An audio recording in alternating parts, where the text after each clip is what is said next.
The Aurora series of starter ships in Star Citizen provide a versatile platform to start to experience different parts of the game, with slightly different flavours depending on which direction you might want to tilt.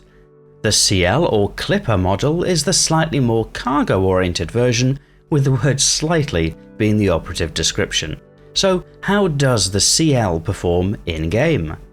I'm Forrester, and in this video we'll explore the answer to that question by reviewing the currently flyable RSI Aurora CL, which is described on the Star Citizen website as a light freight ship. If you've seen other reviews on this channel, then you probably know what to expect, with this video following the usual format. It's split into 5 sections, starting with a ship tour, assessing combat performance, reviewing handling and visibility, looking at the operating costs before finally summarising. As always, I've included timestamps in the video description in case you want to skip ahead.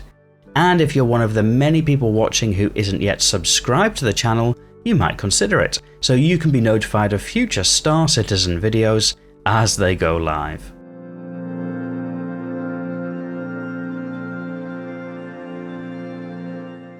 And we'll start the tour for the Aurora CL by looking at the cargo storage at the back, which is 6 SCU. Here it's across 3 boxes.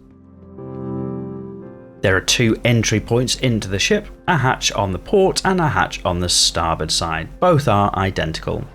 Opening the door brings up a set of stairs which allows you to walk harmlessly into the cockpit, which is great if you're carrying any boxes with you. There's a small area, lobby type area, where you can put boxes down on the ground, and an area to lie down at the back into a bed for logging out in. It's a little claustrophobic, but from the bed there are a couple of small windows that look out to the sides of the Aurora. And then at the front of the ship is the cockpit chair.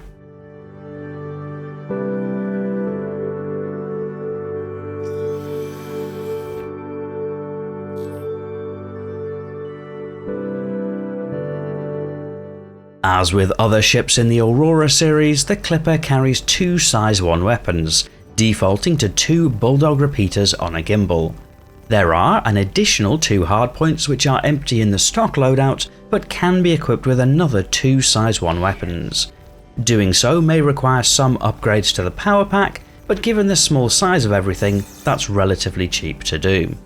The CL also carries 2 size 1 missiles, which could optionally be swapped out for a single size 2. Some of the others in the Aurora series can carry a bigger armament payload, but as the CL is the freight model, it's not quite so heavily armed. Defensively, the Clipper carries 2 size 1 shield generators, which is really nothing special, but is par for the course for smaller starter ships and gives just enough to get you out of a scrape. Put all of that together, and the Aurora CL is a ship that can hold its own in engagements against smaller ships, especially NPC targets. It'll let you do enough to experience the combat game loops, but that experience will not be as natural as using a dedicated fighter. In terms of visibility, although the CL carries the ubiquitous RSI cockpit struts, there is generally good visibility above, below and to the sides, so the overall field of view is still good. Handling wise, the CL is actually surprisingly good too, for what is essentially a flying brick. The top speed of 1093 meters per second is enough to cover ground quickly, although somewhat outpaced by some of the faster ships. Acceleration to that speed is good, although braking is a little slower, so it's often quicker to turn and burn instead.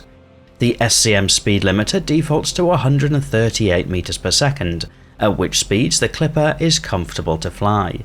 Turning and handling at those speeds feels responsive, which is helpful for a ship that a potentially new pilot is learning to fly with. It's worth adding that these characteristics relate to the ship in patch 3.22, and with master modes due to hit the servers at any point at time of publish, these statistics could end up changing. The stock quantum drive isn't the quickest, but it does let the little Clipper traverse most of the Stanton system in a single hop. Depending on what you're using the ship for, that may be worth swapping out, or alternatively keeping, depending on whether speed or range is the priority. As a starter ship, the Clipper is very cheap to run. Across rearming, refueling and repairing, costs are usually well below 1000 Alpha UEC, although sometimes that can creep marginally higher if you've really been throwing the ship around. Moreover, the Clipper has access to a few different game loops. Low-end combat contracts are feasible, and there is ample internal storage to undertake box delivery. The Clipper also sports 6 SCU of cargo storage, the highest of any in the Aurora series. Sadly, that's not enough to make trading viable, at least not in the current patch, and unloading or loading with a tractor beam is also problematic. So the cargo storage is probably more about future possibilities rather than present potential.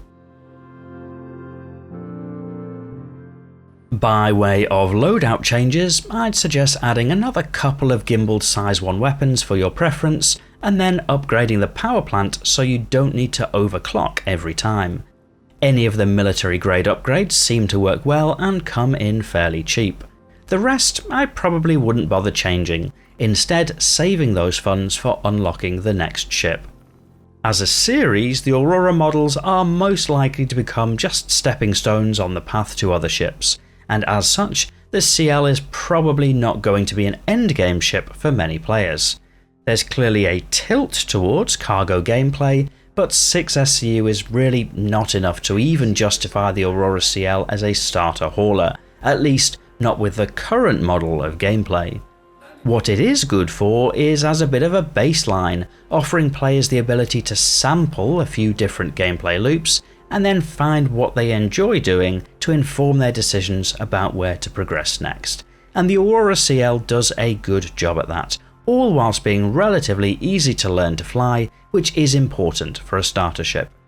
In addition, the whole Aurora series has a lot of personality that shines through. They're far more fun than you might think, even for an experienced player hopping back into the pilot seat. The main issue for the Clipper is that it's the most expensive Aurora variant, with a price tag of $45 or an in-game price of nearly $500,000 Alpha UEC, and that's before the increase in in-game prices expected to come with patch 3.23.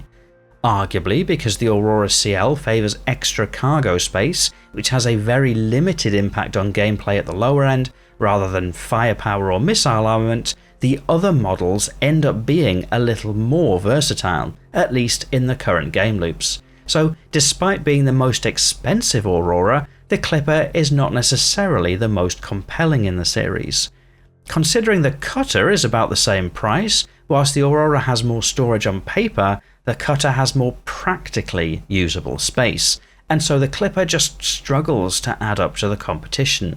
So despite being a fun little ship, it's hard to recommend the Aurora CL. But what do you think about the Clipper? Do you agree with my thoughts? I'll be interested to read your thoughts in the video comments. If you enjoyed this video, you might press the like button to help me understand what videos to make more of in future, and if you're not yet subscribed to the channel, you might like to do that too, so that YouTube knows to show you more videos like this in future. But otherwise, and as always, thank you for watching.